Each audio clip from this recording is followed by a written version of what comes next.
Anti-counterfeiting trade agreement. The name is misleading. The original idea of Acta is to internationally protect intellectual property.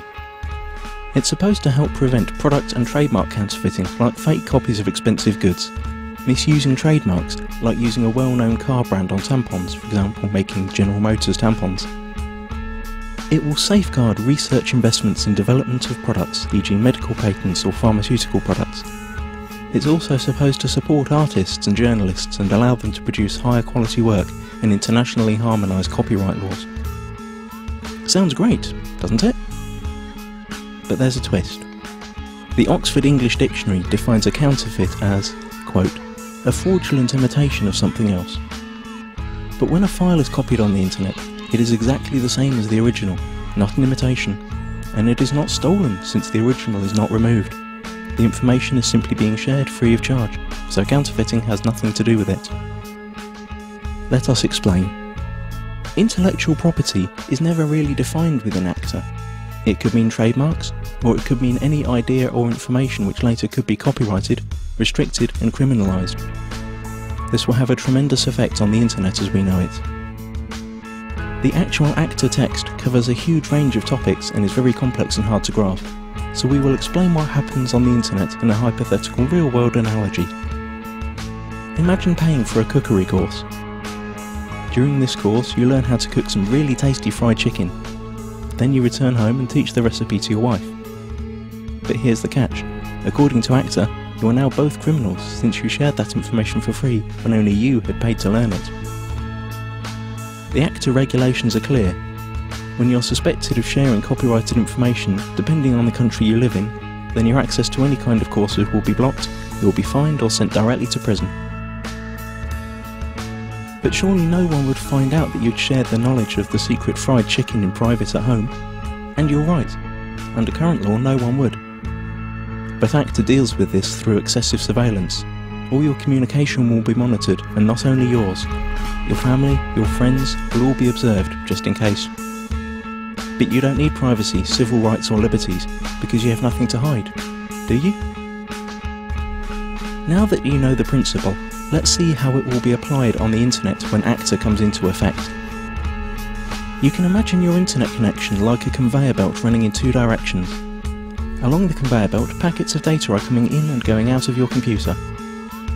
Under Acta, ISPs, the company you pay for access to the internet, will be forced to open up and inspect every single data package you send or receive to look for copyrighted information.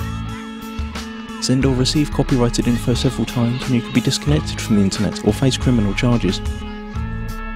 That means if you send an MP3 to your friend through an instant messenger, upload a video of a party which played copyrighted music, or quote a copyrighted newspaper article in an email, you're gone. That's it. As if that wasn't enough, the information about the news article you sent via email will be sent to the publisher, and based on their claims you could be fined or sent to prison. ISPs will also be required to constantly check that no copyrighted material or links to copyrighted material are found anywhere on their servers. This will be fatal for sites that hold any kind of user-generated content, like music, pictures or video. How could YouTube or Twitter work under a law like that? So the internet as we know it is on the brink of destruction. But at least you'd think that the money from all these lawsuits would benefit creative people. But musicians, writers, movie makers, journalists, software developers and researchers also lose, because they are now held by the same rules. Protected ideas now can't be reused, refined or developed any further. Even parts of sentences could be protected and made restricted by copyright. The whole agreement only benefits a small part of the industry, the so-called content mafia. Media publishing companies like the RIAA and the MPAA, who have long tried to solve the internet problem that threatens their obsolete business model. Acta is the result of their lobbying within the governments that participate in the negotiations. Latest leaks indicate that techniques that bypass the planned content filter and blocking infrastructure will also be made illegal. And the worst thing? It's all done in secret. If you're European, it's even being done by people who haven't been elected by the public. You've already seen where this is heading on YouTube. Videos are unavailable in certain geographical areas. This obsessive copy protection is also a great tool for information suppression. Once all the internet filters and blocking techniques are in place, virtually all information tagged as copyright could be suppressed. Maybe your critical blog or Twitter account, or the video you made about rigged elections and environmental catastrophes, or even the pictures of your kittens. Okay, maybe not your kittens. Not unless you painted a Coca-Cola logo onto their fur. This all sounds unbelievable for everyone who's had even a small glimpse of how the net works.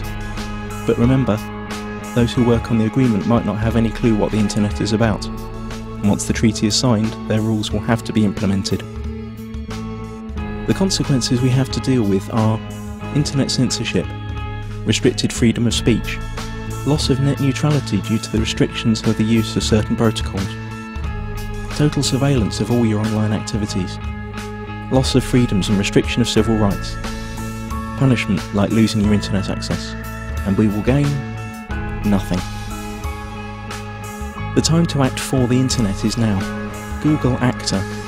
Load your tweets and photoshops, let it be known that no one messes with the internet, and take it to the streets. Stop the Kraken.